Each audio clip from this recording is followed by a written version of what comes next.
بسم اللہ الرحمن الرحیم۔ جناب نبی کریم صلی اللہ علیہ وسلم کا طریقہ ہم انسانوں کے لیے ایک نمونہ ہے۔ آپ صلی اللہ علیہ وسلم نے اپنی پوری زندگی کو کس طریقے سے کن چیزوں میں گزارا ہے، آپ نے کن چیزوں کو پسند کیا، کن چیزوں کو ناپسند کیا۔ جناب نبی کریم صلی اللہ علیہ وسلم کے تمام طریقے آج اگر ہم چاہیں تو احادیث کے ذریعے سے معلوم کر سکتے ہیں۔ اللہ کے نبی محمد صلی اللہ علیہ وسلم کا ایک طریقہ اور ایک عادت کھانے کے متعلق جس حدیث میں بیان ہوا، اللہ کے نبی جناب محمد رسول اللہ صلی اللہ علیہ وسلم کے بارے میں حضرت ابو ہریرہ رضی اللہ عنہ فرماتے ہیں، ان ابی ہریرہ رضی اللہ عنہ قال ما عمل النبي صلی اللہ علیہ وسلم طعاما قط ان اشتهاه اكله وان كرهه تركه۔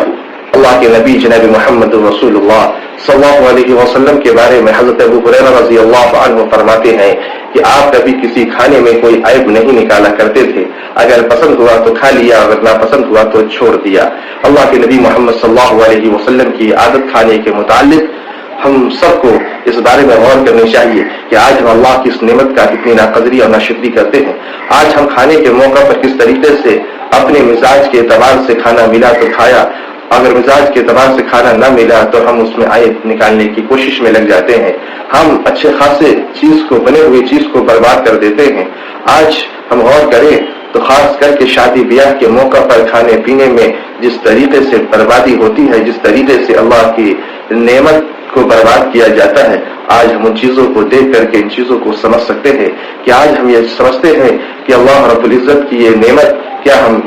جو ہی آسانی سے ہمیں مل گیا، اس کے پیچھے انسان کتنی محنت مشقت کو برداشت کرتا ہے، کتنے طریقے کی قربانیاں اور جدوجہد دیتا ہے، تب جا کر کے یہ نعمت اور اس نعمت کے حاصل کرنے کے لیے ہم نے جو راستہ اپنایا ہے، اس کے بعد جا کر کے یہ رزق اور یہ نعمت جو کھانے کی شکل میں ملی ہے، ہم اگر یوں ہی اس کو برباد کر دے، یوں ہی اسے ضائع کر دے، یوں ہی اسے ہم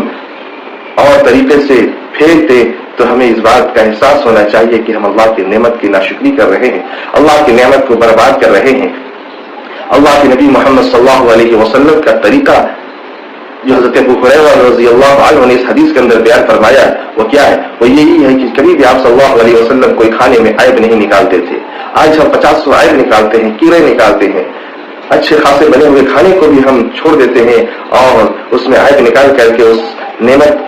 کے بارے میں ہم الٹی سیدھی باتیں کرنے لگتے ہیں۔ اللہ کے نبی کا طریقہ جو تھا، ہمیں چاہیے کہ ہم بھی اس طریقے کو اپنائیں۔ اگر پسند ہو، ہمارے موافق کھانا ہو، ہم کھانا چاہتے ہیں تو کھا لیں، اور اگر نہیں کھانا چاہتے ہیں، ہمیں پسند نہیں ہے تو ہم خاموش رہ جائیں، چھوڑ دیں، لیکن عیب نہ نکالیں، ہم اس کے بارے میں اس طریقے کی باتیں نہ کریں جس سے نعمت کی ناقدری ہو۔ اللہ کو یہ چیز پسند نہیں ہے، اس لیے اللہ کے نبی کا جو طریقہ ہے کھانے کے متعلق، ہم سب کو یہ چاہیے کہ ہم اس طریقے کو اپنا کر کے ہم کھانے کے بارے میں اللہ رب العزت کے سامنے یہ دعا کریں کہ اللہ جو تو نے ہمیں نعمت دی، جو تو نے ہمیں رزق دیا ہے، ہم تیرا شکر ادا کرتے ہیں، اور ہم اس نعمت کے ذریعے سے ہم اپنے بال بچوں کا جو پیٹ بھر رہے ہیں، اے اللہ تیرا لاکھ لاکھ شکر ہے۔ آج ہم شکر ادا کرنے کے بجائے الٹا جب ہم اس کھانے کے بارے میں عیب نکالنے کی چکر میں پڑ جائیں گے تو یقیناً یہ نعمت کی ناقدری ہوگی، اور نعمت کی ناقدری کرنے والوں سے اللہ کبھی خوش نہیں ہوتا۔